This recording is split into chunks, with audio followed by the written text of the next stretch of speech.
Olá, sejam todos muito bem-vindos a mais uma aula de estatística experimental. Eu sou o professor Gustavo e durante os próximos slides discorreremos acerca dos ensaios em parcelas subdivididas. Esse que é um tema de grande importância dentro de ensaios agronômicos, agropecuários, de maneira em geral. A primeira coisa que nós temos que frisar é o que são parcelas subdivididas. Tá? Fica bem claro para nós que as parcelas subdivididas constituem-se no que nós chamamos de esquema do ensaio experimental. Devemos lembrar que um esquema nada mais é do que a maneira com que o pesquisador faz a combinação dos níveis de um fator com os níveis do outro fator. Então, fica claro que para termos um experimento em parcelas subdivididas, obrigatoriamente devemos ter mais de um fator, cada um deles com mais de um nível. A exemplo do que tínhamos nos ensaios fatoriais, veremos, porém, que nas parcelas subdivididas é a casualização que acontece de maneira diferente. Nós primeiro casualizamos as parcelas, depois as subparcelas dentro da parcela. Eis aí a grande diferença entre os ensaios fatoriais daqueles que de agora em diante, passaremos a chamar de ensaios em parcelas subdivididas. A estrutura do ensaio é bastante interessante também, porque as unidades experimentais agora serão agrupadas em parcelas e estas parcelas conterão em seu interior as subparcelas. Percebam que lá nos ensaios fatoriais, primeiro nós fazíamos as combinações de todos os níveis e simplesmente sorteávamos ao acaso cada tratamento na sua respectiva unidade experimental. Agora é diferente. Primeiro nós vamos fazer um sorteio das parcelas. Uma vez fixadas as parcelas, sortearemos em seu interior as subparcelas. Sendo a maneira com que a combinação dos níveis do fator ocorre de forma distinta, o esquema também é de forma distinta. E por existir, então, um sorteio na parcela, um sorteio na subparcela, nós vamos trabalhar com dois erros experimentais agora. Nós vamos trabalhar com o erro A na parcela, o erro B na subparcela. E aí nós já vamos falar disso um pouquinho mais adiante. Vamos só ficar atentos nessa maneira com que a gente utiliza para poder classificar os fatores. Tá? Os fatores primários serão aqueles que nós os alocaremos nas parcelas e os secundários nas subparcelas. Olha que interessante. Os ensaios em parcelas subdivididas podem ser construídos no espaço ou no tempo, conforme veremos a seguir. Então, prestem bastante atenção, um experimento aqui. Tá? Aqui é apenas uma repetição do ensaio sendo demonstrada para vocês. Nós temos o bloco 1, em que nas parcelas estão os níveis do fator A, devidamente casualizados. Então, percebam, A3, A1, A2 e A4. Então, temos 4 níveis do fator A. No interior desta parcela aqui, ó, todo mundo é A4. Porém, sorteamos os níveis do fator B, ó, B1, B3 e B2. Então, aqui, quem tiver aqui, ó, nesse quadro aqui, ó, qual é o tratamento? É o tratamento A4B1. Aqui o A4B3 e aqui o A4B2. Percebam que o quarto nível do fator A é fixo ao longo de toda essa parcela, porém a combinação varia porque a subparcela foi sorteada no interior da parcela. Então fica bem claro aqui, ó, se a gente caminhando aqui da esquerda para a direita, nós temos os níveis A3, A1, A2 e A4. Aqui, por exemplo, dentro de A3, o sorteio dos níveis do fator B foi B3, B4, B1. Isso acontece por quê? Foi uma maneira encontrada para montarmos experimentos de uma forma um pouco mais prática, né? Que o ideal realmente seria que nós fizéssemos todas as combinações dos níveis de um fator com os níveis do outro fator e sorteássemos ao acaso ao longo de todo esse bloco que está aqui. Entretanto, imagine, se nós estamos trabalhando com manejo de irrigação, por exemplo, né? 4 manejos de irrigação diferentes. O A4, o A3, o A1 e o A2. A1, A2, A3 e A4. Se isso ficasse tudo sorteado de qualquer, assim, totalmente ao acaso no interior desse bloco, seria praticamente impossível manejar adequadamente a irrigação.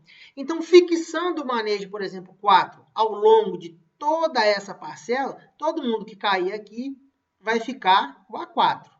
Ou seja, o nível 4 de manejo de irrigação. E no interior pode ser cultivar 1, 3 e 2, por exemplo. Ou adubação 1, 2, 1, 3 e 2. Por quê? Porque é mais fácil manejar ou manipular irrigação, adubação, cultivar, do que o manejo inteiro de um sistema de irrigação.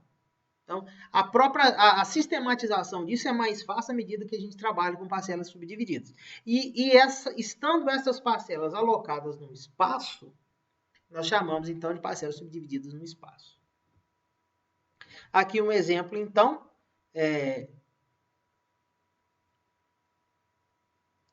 nós temos aqui, ó, a cultivar 1, cultivar 2 e cultivar 3 de alface. Mas todo mundo dentro do mesmo nível de um fator A4, que aí poderia ser adubação orgânica, alguma coisa dessa forma. Tá? Só mesmo para simplificar para vocês a diferença de montarmos um experimento em parcelas subdivididas ou no esquema fatorial, como queiram. Agora, as parcelas subdivididas também podem ser subdivididas no tempo. O que eu estou querendo dizer com isso?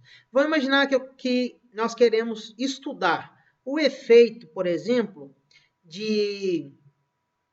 o resíduo, por exemplo, de algum antibiótico, né, que eu esteja utilizando para mastite em bovinos, ao longo das ordenhas. Então, o que a gente faz? Suponhamos que o tratamento são diferentes antibióticos. Tá? Os tratamentos são diferentes antibióticos. Ou doses de um antibiótico, aí como vocês quiserem. A gente faz a aplicação do antibiótico. E aí, 24 horas depois, a gente faz uma ordenha. 48 horas depois, faz outra ordenha. Vocês entenderam? As ordenhas agora que são as parcelas. 24, 48, 72. As ordenhas estão espaçadas entre si em 24 horas. Cada tomada de uma alíquota do leite ali, para a gente avaliar o crescimento microbiano, ou bacteriano, no caso, né, o antibiótico que a gente está testando, cada tomada numa ordenha dessa vai constituir, então, a sua parcela no tempo. Então, nós temos o nível do fator antibiótico combinado com o tempo de ação, 24, 48, 72 e assim sucessivamente. Um outro exemplo também seria a utilização de um determinado amadurecedor. Né? Aplico o amadurecedor, né, nos frutos de ADVs e vou coletando esses frutos para poder estudá-los em nível de Brix, em nível de cor do epicarpo, em nível de textura, de sabor e assim sucessivamente. 24, 48, 72 e assim por diante. Eu estou dando um exemplo pode ser com 1, 2, 3 horas, aí vai depender do tipo de análise que você quer fazer, basicamente em cima da característica agronômica ou agropecuária que você estiver estudando. Então, as parcelas subdivididas podem ser subdivididas no espaço, quando a subdivisão é física, ou ainda uma subdivisão no tempo, né? Quando as tomadas, né, das avaliações são feitas espaçadas ao longo do tempo.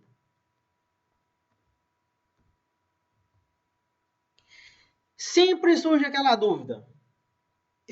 Quando for montar um experimento, professor, devo optar pelas parcelas subdivididas ou montar o experimento fatorial? Gente, sempre que possível, a gente deve optar pelo fatorial.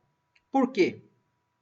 porque a gente testa todo mundo com igual resíduo. E esse resíduo é um resíduo mais robusto à medida que ele tem a ele associado um maior número de graus de liberdade. Quando falarmos na análise da variância per si, vocês irão perceber essa grande diferença que existe quando eu testo um fator na parcela ou quando eu testo um outro fator nas subparcelas. Eu simplesmente trocar um fator da parcela para a subparcela, eu altero a precisão com que esse fator é testado à medida que sempre na subparcela eu tenho o maior número de graus de liberdade do resíduo associado a ela. Tá? Então já fica essa dica. Toda vez em que eu quero testar determinado fator com maior precisão, devo alocá-lo na subparcela. E sempre que possível, monte o experimento em fatorial. Por quê? Porque você vai testar todas as combinações com igual precisão. A grande diferença é a execução, a grande dificuldade é a implementação e execução prática disso. Quando nós temos que manejar muita quantidade de solo, ou cano de irrigação, ou tipo de colheita. Então, de repente, toda hora ter que mudar algum aspecto mecânico numa colheitadeira, numa colhedora, enfim. A gente acaba optando pelo ensaio em parcelas subdivididas, mas sempre que possível, a gente deve optar pelos experimentos no esquema fatorial. Então, a parcela é a unidade física, ou a associação disso, né? Pode ser um vaso, pode ser um animal, ou mesmo uma pessoa, que pode conter vários níveis do fator secundário. Tá? Um exemplo de uma pessoa sendo uma parcela, vamos imaginar um bebezinho que a gente quer testar um antitérmico para febre, né? Então, a gente testa diferente. Não, vamos padronizar, né? Todos os bebês nascidos no mesmo dia, na mesma maternidade, com o mesmo peso inicial. E aí a gente vai administrar, e com febre, evidentemente. Aí dentro daquela faixa de febre, nós vamos colocar diferentes antitérmicos. Um vai tomar paracetamol, o outro vai tomar ibuprofeno, o outro vai tomar dipirona. Vamos pensar assim. E aí nós vamos medir a febre. Aos 10 minutos após a administração do antitérmico, aos 20 minutos, meia hora, 1 hora. Então, cada tomada de avaliação ao longo do tempo vai ser um nível do fator secundário. Posto que o indivíduo que recebeu o primeiro nível ali do fator primário já foi modificado pela ação daquele nível do fator primário e assim o é ao longo do tempo. Então, a tomada de temperatura, por exemplo, que é a variável que eu quero avaliar, uma vez havendo efeito do antitérmico, vai ser diferente até chegar a um determinado momento que ele estabilizou, né? Ou seja, o indivíduo chegou na temperatura corporal que deveria chegar, ou que é a média normal para a espécie, havendo diferença significativa, havendo efeito significativo do antitérmico, né? Isso pode variar também, eu posso ter diferentes antitérmicos, eu posso ter também diferentes doses, então vai variar bastante. Eu dei esse exemplo porque a parcela ela continua sendo uma unidade física e é ela quem vai acabar contendo os diferentes níveis da subparcela. Fator principal a gente sempre vai alocar os fatores principais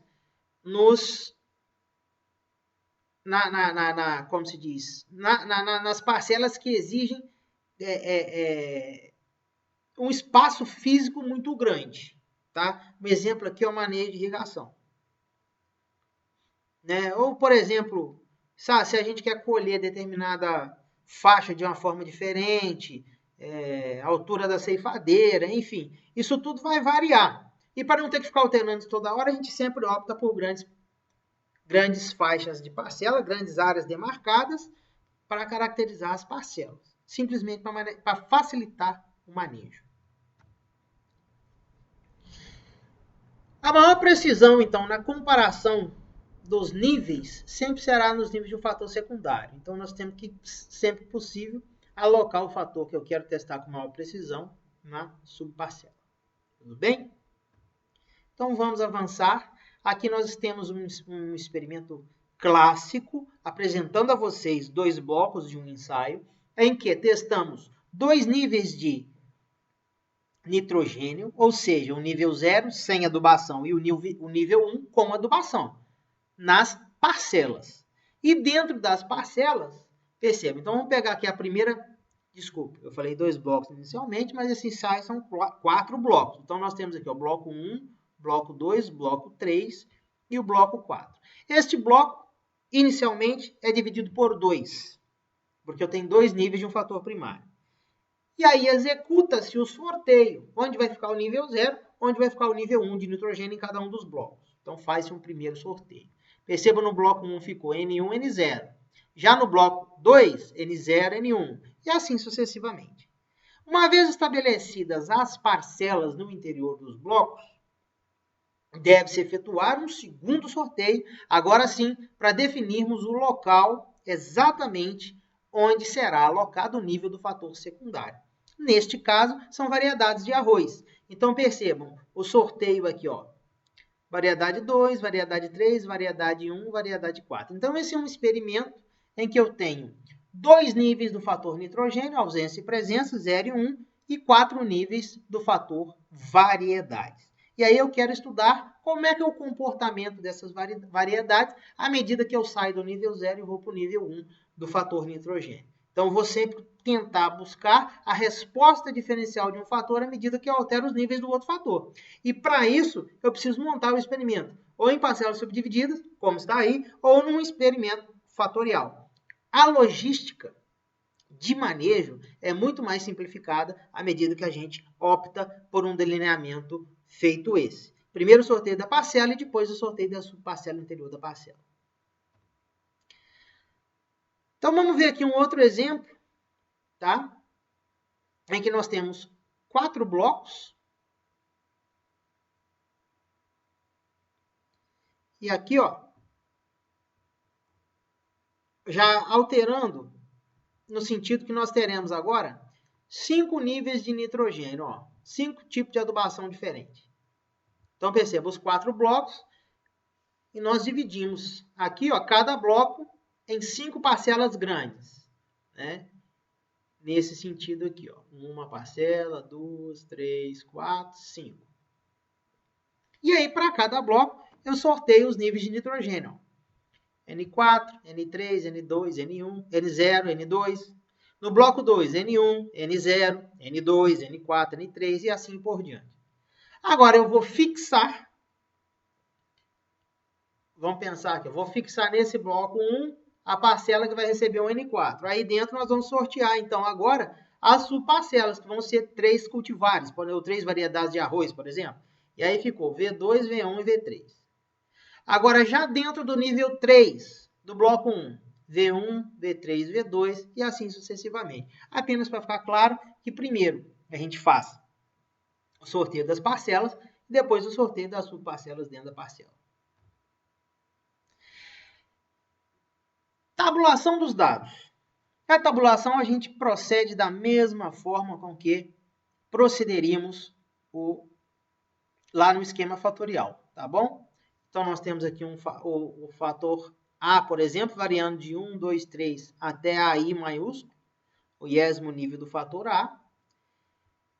Na segunda linha, nós teríamos o B1, B2, B3 até BJ para cada nível do fator A. Então, B1, B2, B3 até BJ maiúsculo dentro do A1. Depois, B1, B2, B3, BJ dentro do A2. E B1, B2, B3 até BJ dentro do iésimo nível do fator A.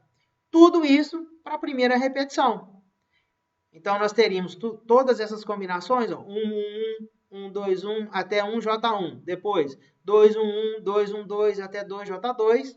E o término de tudo seria esse indivíduo aqui, ó, Y e JK maiúsculo, em que nós teríamos todas as combinações do nível do fator A com todas as combinações do nível do fator B nas késima repetições. Aí o quadro estaria completo, né? Percebam aqui que nessa última linha, à medida em que eu somo todas as K repetições da combinação 1, 1, eu vou ter o 1 ponto. Então, esse aqui é o total do tratamento 1, 1, total do tratamento 1, 2, total do tratamento 1J e aqui, total do tratamento I, J. Lembrando a vocês novamente que tanto nos ensaios fatoriais quanto nas parcelas subdivididas, o tratamento nada mais é do que a combinação dos níveis de um fator com a combinação dos níveis do outro fator. Para poder facilitar, esse quadro aqui é um quadro bastante interessante e fica bem legal de utilizarmos essa metodologia aqui de tabulação. A primeira coluna, nós colocaremos sempre repetição ou bloco, variando de 1, 2, 3 até o 40º bloco. Depois a gente repete de novo. 1, 2, 3 até o 40º bloco, 1, 2, 3 até o 40º bloco. Tá? A próxima coluna será dividida em duas partes. Percebam. Na vertical, aqui vamos colocar os níveis do fator primário. Então aqui será nível 1, depois o nível 2, até o 10º nível do fatorado. E na horizontal, nós vamos colocar nas linhas subsequentes, ou seja, nas colunas subsequentes, desculpe, melhor dizendo, os níveis do fator B, que vai ser aquele nível ali da subparcela. Então aqui nós teremos B1, B2 até BJ. Então nesse sentido aqui, ó, no sentido vertical, nós colocaríamos os níveis de A, variando de 1 até I maiúsculo. E na horizontal, os níveis de B. A combinação, por exemplo, A1 com B1 na repetição 1 dá o Y1, 1, 1. E assim sucessivamente. Percebam que, se nós pegarmos aqui, ó, nesta linha, somarmos esse indivíduo aqui, ó, 1, 1, 1, mais 1, 2, 1, até 1J1. Eu estou somando se eu pegar essa linha aqui, ó, estou somando as J observações da subparcela dentro do primeiro nível da parcela na primeira repetição. Então, esse aqui é o total da parcela 1. As subparcelas todas foram somadas dentro da parcela 1, isso para a repetição 1. Aqui, o total da parcela 1 dentro da repetição 2, total da parcela 1 dentro da repetição K. O total da parcela 1 significa somaram-se todos os níveis da subparcela dentro da parcela, nesse caso aqui, 1. Ó. Eu somei J igual a 1, J igual a 2, até J igual a J maiúsculo, dentro de quem? Da parcela 1. Então, esse é o total da parcela 1 para a repetição 1. E a mesma coisa nós teremos para a repetição 2, até para a repetição K. E assim sucessivamente. De modo que esta última coluna nos dá o total de parcelas. E K parcelas é o total que nós temos no ensaio. Então, de modo que esse quadro fica bem mais prático para a gente fazer as somas de quadrado. Então, eu gosto sempre desse quadro, porque se a gente soma as repetições, ó, se eu somar a repetição 1, 2, até a 40ª repetição aqui, ó, do 1, eu tenho o total de A1. Ó. Somaram-se todas as repetições em todos os níveis da subparcela, dentro do primeiro nível da parcela. E aqui embaixo, ó, é o total de B, ou seja, da subparcela. Somaram-se todas as parcelas no nível 1 da subparcela em todas as repetições. Então, daqui sai o total de A, o total do fator primário. Aqui o total do fator secundário, na última linha. Tá? Nesta coluna aqui, a gente tira o total de parcelas. Do interior dessa tabela, a gente faz a soma de quadrado de tratamentos, porque nós temos aqui todas as observações. Podemos ainda pegar só os totais de tratamento, por exemplo, 1 ponto. 1 ponto, 2 ponto, até 1J ponto. Depois, 2, 1 ponto, até 2J ponto, até chegar no IK ponto, que seriam os totais de tratamento. Então, adicionalmente, nós vamos montar aqui os totais de tratamento. Como é que a gente monta os totais de tratamento? Eu pego essa combinação aqui, ó. 1 na repetição 1 na repetição 2, até 1 na repetição K. Quando eu somo isso aqui, eu tenho o total do tratamento 1. Faço isso com 1, 2, com 1, 3, vamos ver aqui um pouquinho adiante. Só para ficar mais claro, então, esse aqui é o quadro de totais de tratamento, que eu falei com vocês. Precisamos combinar os níveis do fator primário com os níveis do fator secundário nas K repetições. Para que esse quadro? Porque a partir desse quadro, desculpa, eu falei anteriormente, do interior das tabelas vamos tirar a soma de quadrado de tratamento. Eu estava pensando na soma de quadrado total. Porque para tirarmos a soma de quadrado de tratamento, nós precisamos desse quadro de totais de tratamento aqui. Que a gente monta combinando os níveis, os I níveis do fator primário com os J níveis do fator secundário, somando-se as K repetições para cada combinação de J. E para os totais de bloco, a gente faz a mesma coisa. Nós vamos parear aqui bloco a bloco, né? E depois nós vamos fazer, imagina, ó.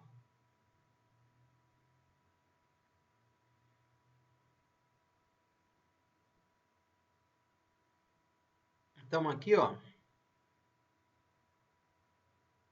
Eu só coloquei aqui os totais de parcela, porque as J parcelas já estão somadas aqui. Todo mundo que está nessa linha aqui, ó, pertence ao bloco 1, porque a ordem é IJK, né? Então, ó, um ponto é o total da primeira parcela, que está aqui, ó. Um ponto. À medida que eu vou parear, eu vou parear esse aqui, ó, 1 ponto, com esse aqui, 2.1, depois 3.1 até I.1. Ó. E vou tirar o total do bloco 1. A mesma coisa vamos fazer com o bloco 2 até com o késimo bloco. E vamos tirar então a soma de quadrado de blocos. Se o ensaio tivesse sido montado de elementos em blocos ao acaso. Modelo estatístico no delineamento inteiramente casualizado é do tipo YIJK, a variável resposta, tá? Modelada como função da média geral do ensaio, do iésimo nível de um fator A, ou seja, alfa-I, ou o fator primário alocado na parcela, mais EIK. Esse EIK é o erro experimental ou resíduo, né, da parcela. Então, é o que nós vamos chamar, da agora em diante, também de erro A, efeito do erro A. Depois, beta-J, ou seja, o jésimo nível do fator secundário alocado na sua parcela, mais alfa, beta e J, né, que é a interação entre o iésimo nível do fator A com J alocado na parcela com o jésimo nível do fator B alocado na subparcela. Mas o EIJK, que é o erro B ou resíduo B da subparcela, né? Então tá aqui, conforme já tinha descrito para vocês, valor observado para a variável resposta, média geral do ensaio, efeito do fator primário, erro da parcela, efeito do fator secundário, efeito da interação e o erro da subparcela, o erro B. Se o ensaio for montado em blocos casualizados, nós temos que aumentar então aqui também o efeito de bloco. Então ficaria valor observado para a variável resposta, modelado em função do iésimo nível do fator A, jésimo nível do fator B, na késima repetição, ou késimo bloco, como sendo função da média geral do ensaio, mais o iésimo nível do fator A, no késimo nível do fator bloco, mais o erro A, né, ou o erro EIK, epsilon EIK, que se refere então ao erro da parcela, onde alocamos inicialmente, onde a gente executa o primeiro sorteio e distribuímos os níveis do fator primário. Seguindo, mais beta-J, ou seja, jésimo nível do fator secundário ou alocado na subparcela, mais alfa, beta e J, que é o efeito da interação entre o iésimo nível do fator primário alocado na parcela com o jésimo nível do fator secundário alocado na subparcela, mais EIJK, que é o erro do tipo B, ou erro da subparcela. Em que BK é o efeito do késimo bloco ou repetição observado no valor de Y e JK, conforme falei anteriormente. Para a análise da variância, então, vamos sempre lembrar que o objetivo é testar a interação. A primeira hipótese que nós vamos testar é a interação, sempre. Como é que nós vamos testar a interação? Ó, os fatores atuam independentemente entre si, ou seja, os fatores são independentes, tá? Sendo a hipótese nula verdadeira, o ensaio termina-se, então, o ensaio termina neste exato ponto, e aí cada fator é testado isoladamente um do outro. Então, uma vez que eu não rejeito H0 para a interação, ou seja, H0 é verdadeira, não rejeito isso no teste F, eu assumo que o fator A atua independentemente do fator B, logo devem ser estudados separados. Se isso não acontece, então nós temos que desdobrar a interação, estudar A dentro de B, depois B dentro de A, com os desdobramentos que seguirão adiante. Tá bom? Só lembrarmos então aqui para graus de liberdade. Vamos pensar, se eu tenho I níveis do fator A, nós teremos então I maiúsculo menos 1 graus de liberdade do fator A. Nas parcelas, qual o número total de parcelas? O número total é o número de fator primário vezes o número de repetição. Então, se eu tenho I maiúsculo níveis do fator A com K maiúsculo níveis do fator B, o grau de liberdade para a parcela é IK menos 1. Como é que nós vamos achar o resíduo A? Basta subtrairmos, então, IK menos 1 menos I mais 1. Eu já fiz a subtração na cabeça, por isso que o jogo do sinal apareceu mais lá. Vai ficar, então, I que multiplica K menos 1. Perfeito? Joia. Fator B, J níveis do fator B menos 1, J menos 1. A interação nada mais é, então, que a multiplicação dos graus de liberdade dos níveis do fator A com os níveis do fator B. Então, é I menos 1 que multiplica J menos 1. E aqui, no total, é o número total de observações, IJK menos 1, e o resíduo B vai ser total, tá? Aqui vai ser menos parcela, menos bloco, menos interação. Ou então, faço o total, menos fator A, menos resíduo A, menos fator B, menos interação. Vai sobrar, então, o I que multiplica J menos 1, que multiplica K menos 1, como o grau de liberdade do resíduo B. Isso se o ensaio for montado no alinhamento inteiramente ao acaso. Executando as somas de quadrado, nós teremos, então, soma de quadrado do fator A, resíduo A. Soma de quadrado de parcela, soma de quadrado de B, soma de quadrado da interação AB, soma de quadrado do resíduo B, soma de quadrado total. Dividindo-se as somas de quadrado pelos seus respectivos graus de liberdade, teremos quadrado médio do A, quadrado médio do resíduo A, quadrado médio de B dividido por J menos 1, soma de quadrado de B dividido por J menos 1, quadrado médio de B. Soma de quadrado da interação dividido por I menos 1 multiplicar J menos 1, quadrado médio da interação, e assim sucessivamente. Soma de quadrado do resíduo B dividido pelo grau de liberdade do resíduo B, quadrado médio do resíduo B. Quem testa quem aqui, uma vez que nós temos dois resíduos? Se eu vou testar a interação e o fator secundário, eu tenho que testar com o resíduo B. Ó. Tá vendo aqui? Se eu for testar só o nível do fator primário, eu vou testar com o resíduo A. Por isso que nós falamos anteriormente que sempre aquele fator que desejamos testá-lo com maior precisão, devemos alocá-lo sempre que possível na sua parcela, porque testaremos com um resíduo que tenha a ele associado um maior número de graus de liberdade. Só lembrando aqui, então, as somas de quadrado. Se eu quero fazer a soma de quadrado total, então temos o somatório em I, em J e em K, de Y e JK ao quadrado menos a correção. A correção sempre, como visto anteriormente, IJK ao quadrado dividido por IJK.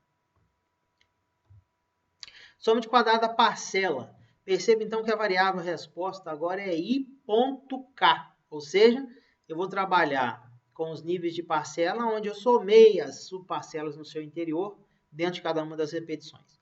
Se o ponto, então, está no J, é 1 sobre J do somatório em I, somatório em K, de Y I.K ao quadrado menos a correção. Soma de quadrado dos níveis do fator A. Né? Então, a variável é y ponto, ponto. Tá? Vamos variar, então, apenas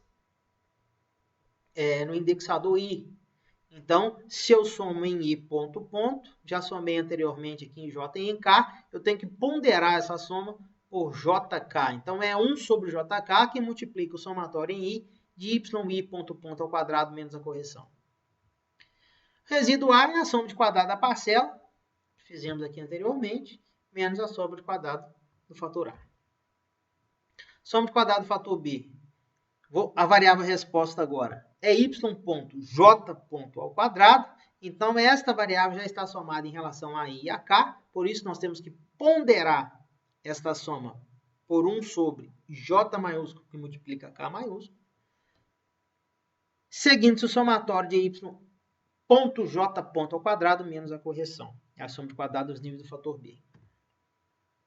Soma de quadrado de tratamento, que seria o tratamento, a combinação de A com B, 1 sobre K, da variável y e j ponto ao quadrado menos a correção. Para fazer a interação, basta fazer a soma de quadrado de tratamento, A, B, menos a soma de quadrado do A, que nós já fizemos aqui, menos a soma de quadrado do B. Tá? Aí nós temos a soma de quadrado da interação. E o resíduo B será o total menos a parcela, menos a soma de quadrado de B, menos a soma de quadrado da interação. Em que a correção, eu falei y e jk no início, mas é y ponto, ponto, ponto ao quadrado dividido por ijk. Sendo assim, a gente executa as somas de quadrados e estamos aptos a resolver um experimento em parcela subdividida. De modo, voltando aqui. Se o ensaio agora é montado no delineamento em blocos casualizados, o que acrescenta-se na análise da variância? A fonte de variação bloco, ó, que vai aparecer em nível de parcela. Então, bloco, fator A, resíduo A, parcela. Depois, fator B, interação resíduo B e total. Para isso, precisamos, então, executar quem? A soma de quadrado de blocos, que nós não tínhamos feito anteriormente. Então, a soma de quadrado de bloco, 1 sobre ij, do somatório e da variável, do somatório de variando de 1 a k maiúsculo, dy ponto, ponto k ao quadrado menos a correção. E o resíduo A passa a ser agora parcela menos bloco menos a soma de quadrado do A. Então, sendo assim, nós terminamos essa pequena explanação sobre parcelas subdivididas. Espero que seja de grande valia. Estamos à disposição de todos vocês à medida que dúvidas aparecerem. Muito obrigado e bons estudos.